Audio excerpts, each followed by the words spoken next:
Masyarakat kita banyak yang sehat, tapi tidak bugar. Data terakhir yang kita dapat, yang berolahraga itu 32,8%. Tapi yang bugar hanya 5,5%. Sekretaris Daerah Aceh M. Nasir mengajak seluruh pihak membudayakan hidup sehat di tengah masyarakat. Menurutnya, olahraga rekreasi bukan hanya aktivitas fisik untuk mengisi waktu luang, tetapi telah menjadi kebutuhan penting dalam menjaga kualitas hidup masyarakat.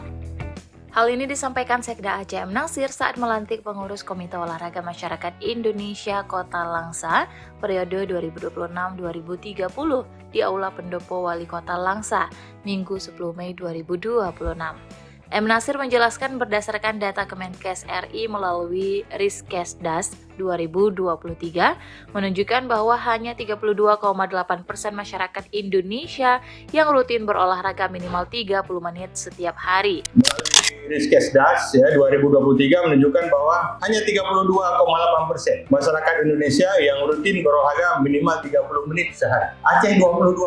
Kita masih di bawah rata-rata nasional. Karena itu kami terus bekerja. Kormi Aceh kita sudah bekerja sama dengan Dispora 2 tahun dalam melaksanakan kegiatan senam pemerintah Aceh.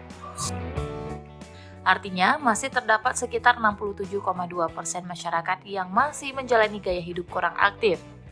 M. Nasir berharap pengurus Kormi Kota Langsa dapat berkolaborasi erat dengan pemerintah Kota Langsa dan pemerintah Aceh dalam menjalankan program-program strategis.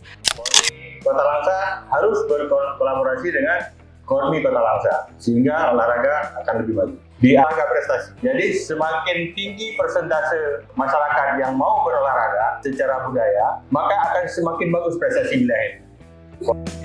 Sehingga mendorong pengembangan olahraga tradisional Aceh agar tetap eksis dan digemari oleh generasi muda, yaitu Gen Z dan Gen Alpha.